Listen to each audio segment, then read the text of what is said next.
네, 안녕하세요. 이투스에듀 입센터장 박건영입니다. 오늘은 급하게 2028학년도 대입 개편안에 대한 이야기를 해보려고 합니다. 10월 10일 이제 교육부가 개편안을 발표했는데요. 개편안 발표 후에 여기저기 설명 요청이 너무 많습니다. 그래서 대전도 가고, 김포도 가고, 또 부산도 가고, 그리고 서울에서 당연히 이와 관련된 설명회를 하고 있는데요.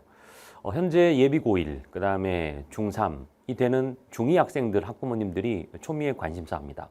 아니 2028 개편안은 중2에 해당하고 학점제 1세대에 해당하는데 어떻게 이 중3 학생의 학부모님이 궁금해하는가라고 하면 거기에 이제 수능 개편안이 있는데 또 우리 사회가 또 이제 상위권 대학을 가고 해서 재수한 학생들도 있다 보니까 내 아이가 만약에 재수를 하게 된다면 어떻게 될까 이런 부분에 대한 고민이 있는 것 같습니다. 그래서 오늘 이 시간에는 중학교 학부모님이기 때문에 입시에 초보라고 생각해서 현재 선발 모형에 대한 안내를 드리고 나서요. 그리고 간단하게 그런 얘기를 듣고 나서 개편안이 수능과 내신에 어떻게 바뀌는지에 대해서 오늘 얘기를 해보려고 합니다. 네. 자, 그러면 한 장 한 장 또 넘어가 볼까요? 네. 먼저 바로 이런 상황이 아닐까 싶습니다. 처음에 배우시고 더 알고 싶고 그 다음에 학습에 적용하고 싶고 그 다음에 문제가 생기거나 이랬을 때 그래서 이 네 가지 중에 하나가 제가 이렇게 응급특강 할 때 꼭 이런 부분은 빨리 해야 되겠다라고 진행한다라는 얘기로 이런 취지를 말씀을 드렸습니다. 여기는 이제 분당의 탄천 그리고 아파트 요 사이에 이제 학교들이 참 많이 있죠. 자, 이렇게 이제 학교에 관심이 많은 요즘 세대의 학부모님들 입장에서는 중학교에 있다가 근처 고등학교, 학군지의 고등학교로 가잖아요. 그래서 가까운 근거리 배정도 있고 구역 배정도 있고 그래서 내 아이가 이제 내신을 어떻게 획득할 건가, 그 다음에 수능 준비를 어디서 어떻게 할 건가 이런 고민을 많이 하는 게 사실상 우리 입시에 관심 많은 분들의 바로 여기 이런 지역들이 아닌가 싶습니다. 자, 그럼 오늘 선발 모형과 대입 개편안에 대한 얘기를 해볼까요? 입시 모형 표준안 한번 볼까요? 이 전형 자체가 일단은 요 순서는 뭐냐면 이렇게 제가 하나하나 얘기하는데 특별한 전형은 우리가 영재고, 과고나 외고, 국제고처럼 어학특기나 과학특기가 있는 학생들을 선발하는 입시의 모형이 되겠습니다. 이른바 특기자 전형인데 이게 좀 특혜가 있다. 또 외부에 있는 활동까지 반영한다고 해서 아무래도 이제 정상적인 교육 과정과 과정에서 벗어나는 내용을 반영하면 안 된다라는 어떤 공정성 입장에서 이제는 그냥 좀 인원도 좀 줄고 교내 활동을 하다 보니까 아무래도 특목고 학생들, 자사고 일부 학생들의 나름의 진학 전형이 되고요. 여기는 이제 서류와 면접 이렇게 되고 수능이라는 그런 최저나 이런 자격은 주어지지 않는 경우가 상당히 많습니다. 그러니까 학교에서 배운 내용에서 좀 더 특별한 자격이 있는 친구들에게 이 지원 기회를 먼저 주는 거죠. 그래서 조기에 입학하는 경우도 있고 말입니다. 영재고 같은 경우는. 그리고 또 앞서 이제 굳이 이 공부를 수능까지 하지 않아도 충분한 그 학업 역량을 특기를 통해서 판단해서 선발하는 전형이 있고 있습니다. 자, 그리고 이제 다수의 전형으로 선발하는 게 이제 우리 내신 많이 하시죠. 그래서 학부모님들 알고 계신 내신으로 선발하는 전형. 현재는 이제 몇 등급인지 아세요? 현재는 9등급입니다. 옛날에 15등급도 있고 그랬었는데 지금은 9등급이고요. 4%까지가 1등급이고 그 아래 이제 7%까지 누적하면 11%까지가 되는데 2등급이 되는 거죠. 그래서 보통 1, 2등급을 우리가 상위권 학생들이라고 하고요. 요 학생들의 교과 전형, 물론 이제 어떤 대학은 교과가 낮은 학생도 뽑는 경우가 있습니다만 보통 1, 2등급의 학생들이 내가 상위 10% 안에 든다라고 했을 때 이 교과 전형에 해당하는 그 선발 방식으로 대학을 진학하고요.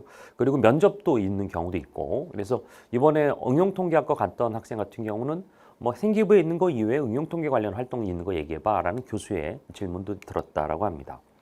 그리고 수능도 좀 보죠. 그래서 내신으로만 완성되어서 선발하는 전형의 취지였지만 그래도 학교마다 편차가 있다. 그래서 이제 우수한 학생을 선발하는 학교 입장에서는 2개 영역, 3개 영역에서 2등급 이상 받아야 된다 이런 식의 조건을 거는 수능 최저가 있습니다. 자, 근데 여기 2028학년도가 이제 뒤에 말씀드리겠습니다만 교과 전형의 변화를 예고하고 있어요. 왜냐하면 이제 9등급제에서 이제 5등급제로 그리고 5등급에서 1등급은 어디까지냐? 상위 10%까지니까 과거 2등급에 맞았던 학생들이 다수가 1등급으로 이제 포함이 되어서 내신의 1등급의 자원이 많아진다 이렇게 생각하시면 될 것 같습니다. 자, 그 다음에 이제 종합 전형인데요. 학생부, 생기부 여러 개 말을 합니다만 학교생활 기록부에 나타난 부분, 그 선생님이 적어주는 걸 기재라고 하죠. 나는 이런 기재에 장점이 있다. 보통 이제 학교생활에 충실한 학생들, 뭐 교과도 물론 좋지만 학교생활에 충실한 게 이제 교과 이외에 좀 더 탐구해보거나 동아리하거나 이런 것들도 있잖아요. 그런 전형으로 학생을 선발하는데요. 이 전형은 역시 아까 특기자 전형은 특기로 뽑고 학교 생활에 어느 정도 집중하다 보면 뭐 교과도 조금 낮은 경우도 있고 이 특정 과목은 좋은데 그리고 이제 수능 최저가 과연 중요할까라고 생각해서 수능 최저를 두지 않는 그런 학교들이 더 많습니다. 그래서 그런 부분에 특징이 좀 있고요. 그리고 이제 학생부 종합 전형 말고 이제 논술로 뽑는 전형이 있죠. 이거는 이제 우리가 흔히 대학별 고사라고 하죠. 그러니까 아까 특기자라든가 교과라든가 지금 말한 학생부 종합은 이건 학생부, 생기부와 학생의 성적이나 이런 거, 수능 성적 같은 나름의 공적인 어떤 영역의 시험이라면 국가고시의 성격이죠. 근데 반면에 이 논술 전형은 대학별 고사가 되어서 우리가 보통 예전에 부모님들은 본고사 이렇게 하고 그러는 게 바로 대학의 자체로 문제를 출제하죠. 그래서 어느 대학은 응용통계 교수가, 어느 대학은 철학과 교수가 이렇게 출제를 하는데 물론 이제 포괄적인 내용을 담은 문제를 출제해서 그 문제를 학생들이 시간 내에 풀고 논술이니까 시간 안에 풀고 그걸 또 대학이 채점하죠. 대학이 채점해서 학생들의 합부를 이제 결정하고요. 수능 최저를 두기도 합니다. 역시 비슷한 이유죠. 교과가 조금 더 보완되기 수능이 필요한 것. 그리고 이제 이 논술에 있어서 논술 실력도 있지만 수능도 하나의 학업 역량의 측정 도구니까 이 두 가지를 같이 보는데 수능 잘 보면 논술 뽑아 이게 아니라요. 일단 논술로 학생을 선발하고 나서 그리고 수능 최저 됐냐 안 되냐 가지고 합부를 결정하니까 논술 성적 1등인 친구가 최저가 안 되면 이제 떨어지게 되고 이런 경우도 있습니다. 그러니까 두 가지가 다 중요한 전형이 되겠죠. 자, 이렇게 해서 이제 제가 수시 전형 요소에 대한 걸 한번 봤는데요. 자, 한번 이걸 좀 우리가 메타인지라고 하죠. 같은 얘기를 좀 다른 관점에서 어떻게 설명할 수 있나라고 하면 이렇게. 요거는 이제 아까는 이제 그런 부분에 대한 순서도 겸해서 말씀드렸다면 요거는 이제 어떤 게 들어가는가라는 부분을 조금 더 깔끔하게 정리해서 보여드리는 부분입니다. 이렇게. 논술은 원서 하나만 쓰면 된다. 이렇게 이제 이해하시면 되겠고요. 교과는 어떻게 보는가? 생기부의 교과와 요즘에는 지역균형 전형이라고 해서 학교별로 일정한 인원을 선발의 추천 인원으로 담습니다. 10명, 4%, 3학년 인원이에요. 이렇게 해서 선발하는 전형, 이렇게 해서 요게 또 면접이 있어서 선발하는 그런 전형이 있고요. 종합 전형은 조금 더 들어가겠죠. 여기서 제가 서류 평가라고 했는데 앞서 그 생기부에는 교과가 있다면 교과 전형은 여기서는 서류, 그러니까 그 생기부의 교과 이외에 나머지 서류까지 평가하고 나서 그리고 이제 면접을 통해서 학생을 선발하는 전형. 특기자는 지금 여기는 아래로 와 있는데요. 오히려 특기자는 이 모든 게 다 들어가고요. 거기다가 이제 내가 특기를 증명할 만한 서류, 뭐 보통 이제 사진 찍어서 아니면 활동의 포트폴리오 이런 것들을 간략하게 정리해서 보내서 내가 이러이러한 특기가 있다 이렇게 하기도 합니다. 그래서 여러분께서 뭐 연세대라든가 카이스트라 이런 학교들 같은 경우는 특기자 선발 전형이 있는데요. 이런 학교에 해당하는 학생들은 뭐 일반고 특목고 상관없습니다만 나는 이런 부분에 대한 증빙할 게 있다라고 하면 이런 전형을 통해 대학을 진학한다라고 보실 수가 있습니다. 자, 이제 이해하셨어요? 네. 다음 제가 잠깐 보여드릴 건 면접입니다. 여러분도 이제 2028학년도, 그러니까 지금 현재 2009, 2015, 2022 개정교육과정, 2022 개정교육과정에 해당되는 학생들이 중2입니다. 근데 이제 이 개정교육과정은 한 6에서 7년마다 한 번씩 바뀌는데 그 방향성이 뭐냐면 학생들의 선택권을 많이 주는 겁니다. 학생들의 선택은 본인이 잘하는 거, 좋아하는 거겠죠. 그러니까 당연히 대학은 전공이 있으니까 옛날에 서울대만 가지고 목표해서 갔다면 과는 나중이었다면 지금은 오히려 그렇지 않고요.